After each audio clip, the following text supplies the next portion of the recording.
There's a silence that doesn't come from peace. It comes from holding back, from biting your tongue, shrinking your truth, and folding your soul into shapes that please everyone but yourself. You feel it, don't you?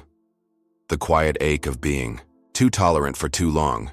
It's not anger, it's not bitterness, it's the erosion of self, subtle, slow, and deadly. Carl Jung once said, "What you resist persists, but what you accept transforms." But what if what you've been accepting isn't transformation, it's quiet self-destruction? Have you ever smiled at a joke that hurt you? Sat through a conversation that shattered you? Nodded along, while a piece of your identity cracked quietly beneath the surface? You're not imagining it. And no, you're not too sensitive. You've simply been absorbing what you were never meant to carry. Pause for a moment. If these words touch something tender inside you, type "I feel this" in the comments. You're not alone. They never tell you that betrayal often begins in silence. Not the kind someone else inflicts, but the kind you offer yourself when you tolerate what you shouldn't. Carl Jung wasn't a man of soft warnings. He saw the invisible threads that bind us to pain, how we swallow discomfort to keep the peace and call it love, how we abandon our truth and call it maturity. But he also saw the path back to self-respect, back to integrity, back to the center of who you truly are. This isn't a list of red flags. It's a mirror, a slow unveiling of the 7 silent poisons Jung warned us never to accept. Because what you normalize, you become. Are you ready to face them? Not just in others, but in yourself? Then take a breath. Let's begin. Emotional manipulation, disguised as concern. It often begins with love, or what sounds like love. I'm only saying this because I care. If you really trusted me, you wouldn't question this. You're overthinking. Just listen to me, I know what's best. But beneath these gentle words lies something colder. A subtle twist of your boundaries, a slow silencing of your instincts, until you begin to doubt what you know, what you feel, what you sense deep in your bones. Carl Jung called this the war beneath the surface. Because emotional manipulation isn't loud. It doesn't shout or threaten. It wraps itself in kindness and convinces you that your discomfort is disloyalty. You stop asking questions. You start apologizing for having needs. You begin confusing obedience with intimacy, as if love means erasing yourself just to be understood. Take a breath. If you've ever second-guessed your intuition in the name of keeping someone close, comment, "This is me." Your honesty could help someone else break free. This is the invisible prison of psychological control. And here's the hardest truth. The people who manipulate us emotionally aren't always cruel in appearance. Sometimes they're the ones we trust most. The ones who raised us, loved us, slept beside us. That's what makes it so dangerous. Because when you're gaslit by someone you love, your survival instinct doesn't shout escape. It whispers, "Maybe I'm wrong." And so, you stay, you compromise, you bend, until one day, you don't recognize your own reflection. Carl Jung warned that when the soul is bent too far, it breaks silently, and you won't hear the snap until much later, when you're lying awake, feeling disconnected from everything that used to feel like you. Emotional manipulation doesn't take your power in one blow. It takes it inch by inch, with every compromise, with every silence, with every time you ignore the whisper that says, "This doesn't feel right." Humiliation disguised as humor. They say it with a smile. It was just a joke. Come on, don't be so sensitive. Relax, we're just having fun. But deep down, it stings. Not because you lack humor, but because what they said wasn't funny. It was a wound dressed in laughter. Carl Jung taught us that the unconscious doesn't know the difference between play and pain. When you're repeatedly laughed at, even in jest, something inside you quietly absorbs the message. You're not safe here. You're not respected. And yet, you laugh along. Not because you enjoy it, but because the alternative, being seen as dramatic or cold, feels worse. reflect softly. If you've ever forced yourself to laugh through the pain, type soul mirror in the comments. Someone out there might feel less alone just reading your truth. Here's the quiet poison of mockery. It doesn't only attack you, it shrinks you. It trains your nervous system to expect embarrassment, to walk into rooms braced for the next punchline aimed at your worth. It's not banter, it's not lighthearted teasing, it's symbolic violence, the kind Jung warned happens in groups where insecurity reigns, where people use others' weaknesses as shields for their own shadows. But when you play along, when you smile through the sting, you start protecting the person who's hurting you instead of protecting yourself. And slowly, your laughter becomes armor, heavy, hollow, hiding the ache that no one sees, because no one suspects a wound hidden behind a smile, not even you. Gaslighting, the war against your mind.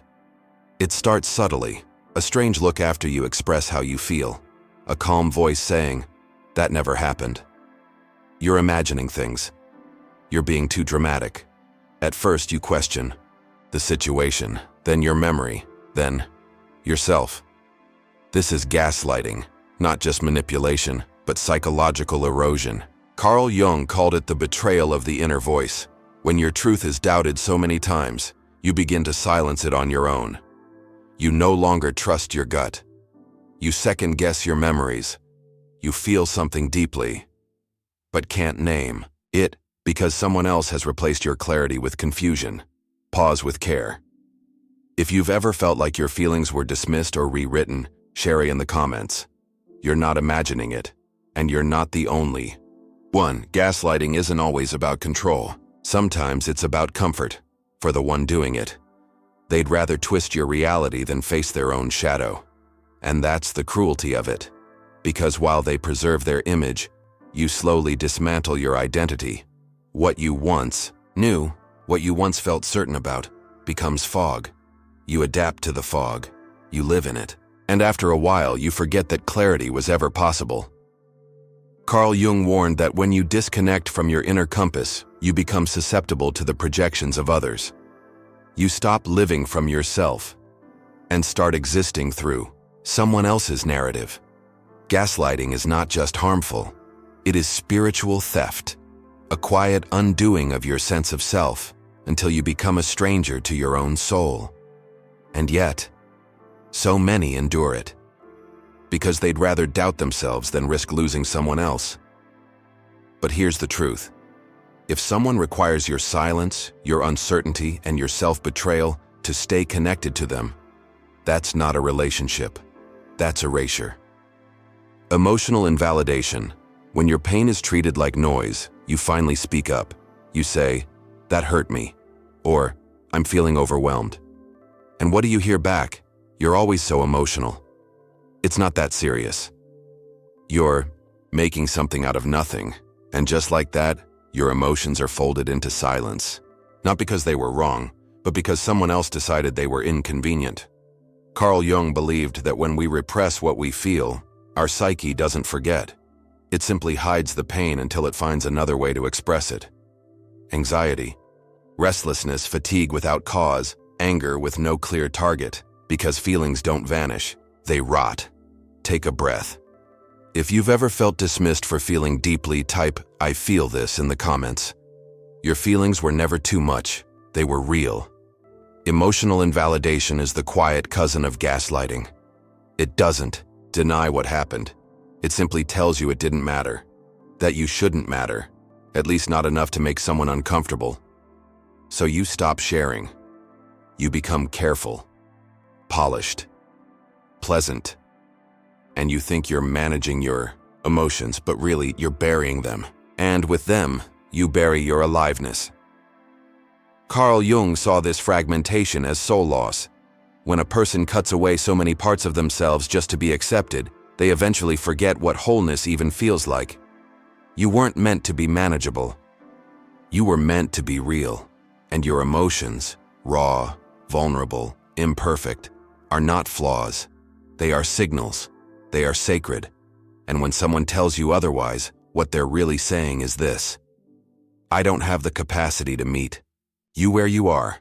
That's not your failure. That's their limit. Don't make yourself smaller to fit inside someone else's comfort zone. You've already outgrown that cage. 5. Silent contempt. The punishment of being ignored. No slammed doors, no raised voices, just silence. A look that glances past you, a message that never comes, a room that feels 10 degrees colder when they walk in and say nothing at all. This is contempt. Not loud, but surgical. Not explosive, but precise. Carl Jung described it as psychic isolation, a punishment without explanation, a withdrawal so deep it makes you question your own existence. They don't attack you. They erase you, and slowly you begin to erase yourself. If you've ever been punished with silence, type, "I see this now" in the comments. Your clarity might help someone else break the cycle. Here's the cruelty. The one who uses silence knows what it does. They know how you replay every moment, search every word you said, tie yourself into knots trying to figure out what went wrong, because silence makes you the villain in your own mind. It forces you to fill in the blanks, and you almost always blame yourself. But contempt isn't a sign of someone being hurt. It's a strategy to make you feel worthless without ever having to say a word. Jung believed that when the soul is deprived of recognition, it begins to wither. Not all at once, but in small moments. Moments where you needed connection, and instead received distance. Moments where you needed comfort, and instead felt invisible. You deserve better than to beg for acknowledgement. You deserve more than to exist in someone's peripheral vision, waiting to matter again. The deepest loneliness isn't being alone. It's being ignored by someone you've given everything to. You don't need someone's silence to tell you what they feel. It's already speaking, loudly. Self-sacrifice as a badge of love. They told you it was noble. That real love means putting others first. That being a good person means being available, forgiving, quiet, even when it hurts. So you said yes when you meant no. You gave when you were empty. You stayed when every part of you was begging to leave, and people praised you for it. You're so patient. You're always there for everyone. But no one asked, who's ever there for you? Carl Jung saw this as a form of spiritual disintegration, when the self becomes a servant to the expectations of others. When your worth is measured by how much of yourself you're willing to abandon. Reflect gently. If you've ever lost yourself in the name of love, comment, "I deserve to exist fully." It's time someone reminded you. Here's the unspoken truth. Not all sacrifices are holy. Some are slow forms of self-erasure. And when you give up your needs, your voice, your dreams, not out of love but out of fear, fear of being alone, fear of not being good enough, that's not love. That's surrendering your soul in exchange for conditional affection. You weren't born to carry everyone. You weren't meant to be the background character in your own life. And yet, society applauds this. They'll call you strong for how much you endure, without asking how much it's breaking you inside. Jung wrote that the self is the true center of the psyche, not the mask you wear, not the role you play, but the core of who you really are. And every time you choose someone else over your own truth, you drift further from that center. It's not selfish to choose yourself. It's sacred, because no matter how much you give, if it costs you your soul, it will never be worth it. Accepting contempt as the cost of belonging. This is where the quiet tragedy unfolds. After the manipulation, the mockery, the confusion, the dismissal, the silence, and the endless self-sacrifice, you settle. You tell yourself, maybe this is just how it is. Maybe I ask for too much. Maybe I should be grateful they haven't left. So you shrink again. You tolerate disrespect. You hold your breath around people you love. And you convince yourself that being half seen is better than not being seen at all. Carl Jung warned us, this is the soul's quiet death. When a person stops believing they deserve more, when survival replaces authenticity, when peace is traded for permission to stay in the room. If you've ever accepted less just to feel loved, type "I see the pattern" in the comments. Your awareness is the first spark of freedom. This is not belonging. This is captivity with a ribbon on it. Real connection doesn't require you to disappear. It doesn't ask you to endure silent cruelty, to laugh through your tears, or to settle for crumbs while calling it a feast.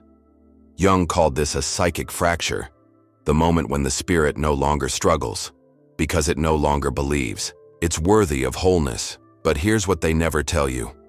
Being alone with your truth is painful. Yes, but living surrounded by people who force you to betray that truth, that's agony in slow motion. You were not born to be accepted, at the cost of your own dignity. You were not meant to stay in places that feed on your silence. You don't have to earn love by suffering quietly. Contempt should never be the currency of connection.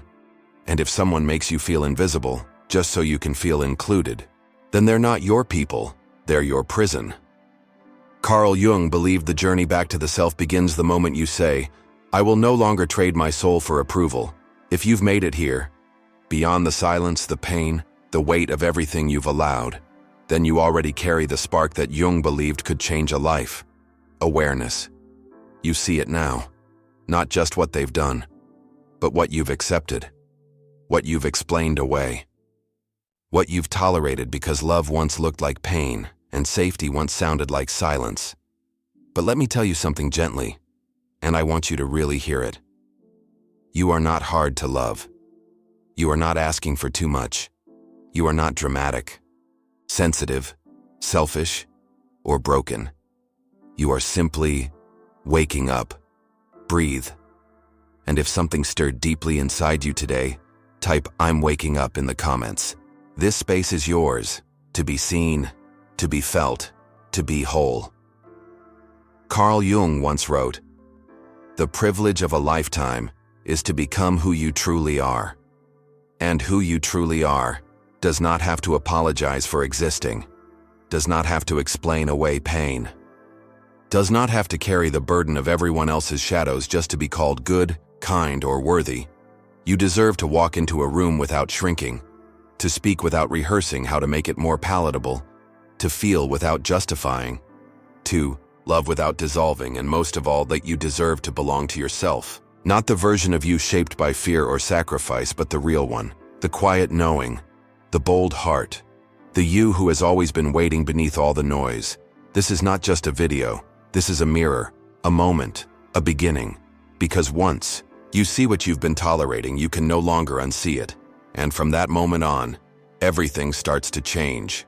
Not easily, not instantly, but truthfully. If this reflection touched something in you, like a soft bell ringing somewhere deep inside, then I invite you to take one small step.